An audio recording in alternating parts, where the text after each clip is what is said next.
Avi Meyer's Northtown Neighborhood News Magazine, a presentation of Sonny Hirsch and myself. Dial us up on the web at www.ntnm.org. You can also check me out on Facebook. Everything's on YouTube, so go to ntnm.org to figure that out. Community policing is alive and well in the 24th District. The reports are preliminary, but even if there are budget cuts, Commander James Roussel has alternate plans in which we can still have monthly meetings with the police and you guys. So anyway, caps24.org, you'll get all the various meeting notices. Well, we just had an election, and even though a lot of you didn't bother to press levers down below the ballot, despite my asking you to start at the bottom first and go up from there, most of the people on the ballot were judges. And both this week with Michael Strom and next week with Jack Lehane, we'll be talking about the judicial elections. And I'd like to introduce you to Michael Strom. How you doing? Good, Avi. Thanks for having me back. First of all, my pleasure. And these days in your real life, you're in private practice. I am. You know? I'm not sure how real that is, though, because in my fictitious life, I am the president of the Decalogue Society of Lawyers, and that's consuming far more time than that private practice stuff. Well, I do get your regular emails, and yeah, you do spend a lot of time doing that. There's no question about it. So let's talk about the elections. I mean, even though there weren't a lot of contested races, is there anything to be learned there? Well, the only thing to be learned out of the contested races was, by and large, it seems like, and they're all in sub-circuits that neither of us live in, but they all seem to go well in terms of the candidates that are considered to be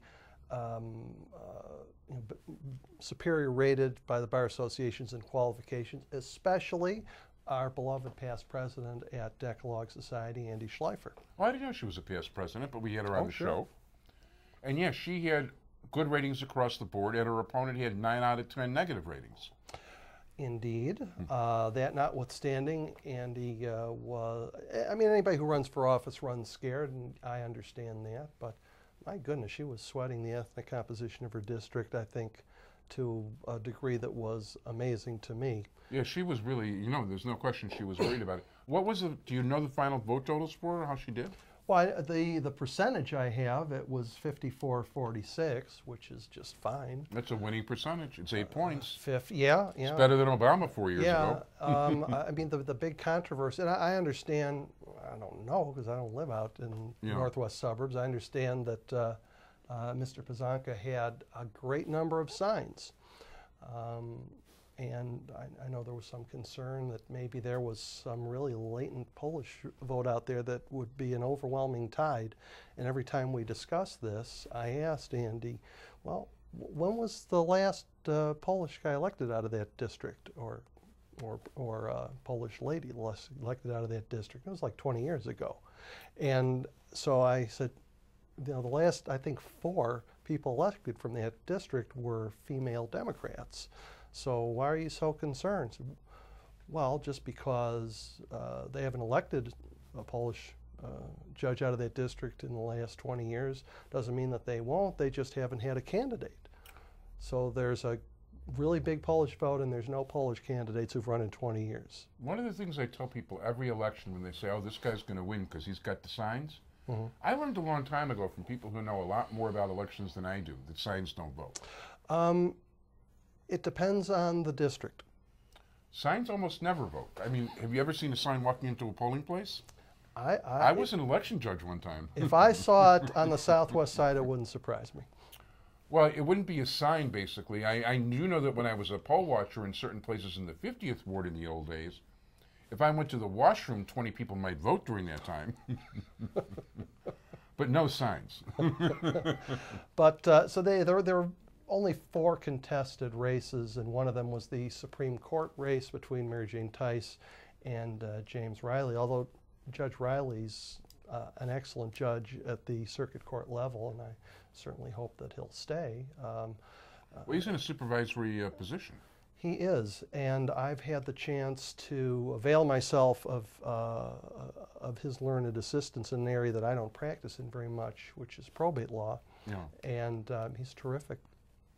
Yeah, no, we had him on the show. I liked him. We had Mary Jane Tice in the primary.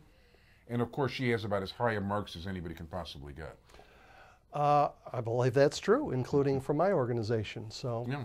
so there's that. But I think that the real meat when you get to the November election is always the retention ballot.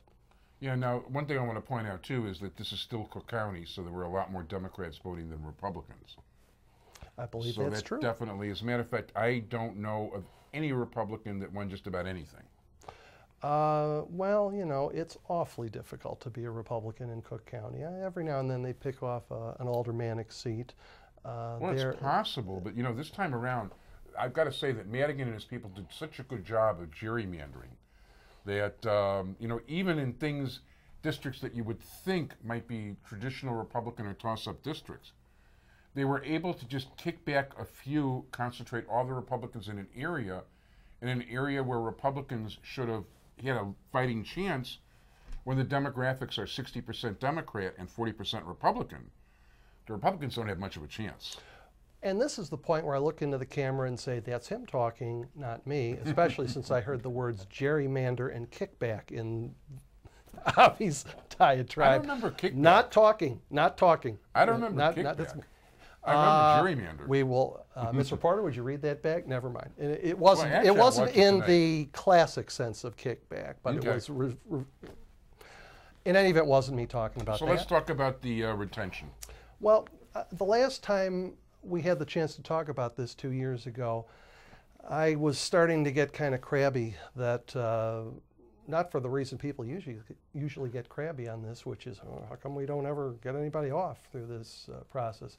I've been crabby that the no votes are, the across-the-board no votes, are getting too high. I'm not comfortable with where this is headed, and I hope that I'm wrong, that we don't ever have an election where some just say no campaign ousts 50 or 60 or 70 judges, the vast majority of whom are outstanding people we want to keep. And let me give you an They would kind of bring the example. wheels to justice to a halt with missing that many judges, although there'd be an awful lot of interesting appointments. That's fine, but I'll tell you that the morning after, I would not want to be in a high-volume call at either 26th and California or any number of floors in the Daly Center. The fact is that there's a lot of these folks, particularly those who, as you mentioned, are supervisory judges. They're awfully important. Here's my concern. Well, first, let me ask you, what was the smallest? Do you know that what the smallest number of no votes was in any given race? I do. Percentage-wise, I believe that it was James Fitzgerald Smith in the appellate court race, 79.7. I believe that was the high water mark. So everybody got at least 20% negatives, including people that were highly rated across the board. Let me give you an idea just how extensive or how true what you just said is. Okay. We had 58 people on the retention ballot. Of those 58, 49 of them ran the table. They either had across the board top ratings, or they had one of the alliance organizations that didn't get to the hearing in time and thus put in a not evaluated. So we're not going to hold it against the candidate. Well, one of them, Egan, was retired. I wasn't even counting Egan. Egan's ratings were not, they're across the board negative because he just didn't submit anything. Well, yeah, because he was off the ballot, he retired, he didn't show up. There's that. That having been said, had he been, I think he was actually still on the bench, but he's off. I think certainly by the time this is aired, he'll be off. His ratings have always been outstanding. He's had a long career as a judge, so that's kind of a mulligan there. I mean, that's one of the judges whose ratings are bad, but only because he was going to retire, and why go through the process if that's what you're going to do? So it would have been 50 of the 58. Actually, my understanding is that he announced his retirement too late to get off the ballot. Right. But they announce it before they're actually getting off the bench as well. And if we go to the judges who only had one organization out of the alliance who weren't too happy. That pushed the totals up to 52 of 58 who were either perfect or about as close as you can get, and then 53 with Egan. So it was not a bad-looking ballot all the way around. Right. Now, I don't want to get into any individuals on this. You don't have to say a name, but there were 4 that across the board that were not Egan, he had bad marks. How did they do? Well, as you know, they all got retained. Well, that I know.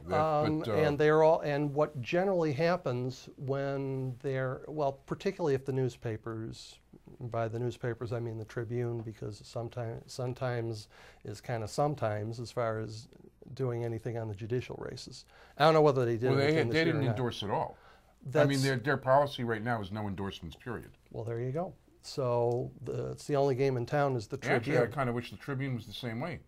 But that's another story. Well, I guess, you know, some information is usually better than none. Well, let's talk numbers. Okay. Those 4 judges, how did they, as a general average? I mean, what was their... In the mid-60s, I'd say. One of them was 63.5, who got a lot of publicity. And you need 60 to get elected. 60 to be retained, maybe 60 plus one person. Yeah. So a number of them were kind of close. There was talk about how the city vote is higher, yes, than the suburban vote. And although that's true, it's somewhat overstated because it's not night and day. If you look, what I did... Well, one of them did get under 60 in the suburbs. Not a whole bunch. Maybe one. Yeah, there was one. There was one. And I believe that one was 59.5. Oh, interesting. So it was... Now, I went as far as I could with the City Board of Election Commissioners site to pull data. And when I say that, for a couple days after the election, the site was inaccessible for the area that I would need to pull the judicial retention results. We got a minute and a half, so. Really? Yeah. Yikes. 12 okay. minutes in. All right, let's get to the meat of it. Here's what I found that was interesting is I figured somebody's got to be voting against these folks. Yeah. And who is it? I'm thinking maybe it's somewhere in the suburbs. Yeah. I found absolutely no suburban township or district that was really aberrant in their voting. I did find that the 41st Ward kind of hates everybody. 41st Ward is northwest around O'Hare. And you know, if you can survey the landscape for yourself, but cops and firemen. They tended to be 10 to 15 points lower across the board. In other words, they were, instead of 20% forget it, they were 30% forget it. And if they had anything that they didn't like perhaps the spelling of your name or something like that, got a lot closer to 40. And you'll see some just appalling results from people who you know are incredibly good judges. At this point, I have to say, Mickey's hands are there. I want to thank you very much, Michael Strom. If people want to contact you? Well, they can contact me by email at strom1513@yahoo.com, or they can call me at Strom & Associates at 312-609-0400. Real good. One of our 2 judicial and legal experts, and you can see Jack Leahy next week. I want to thank you very much, Michael Strom. Thank you, Sonny. Bye, everybody.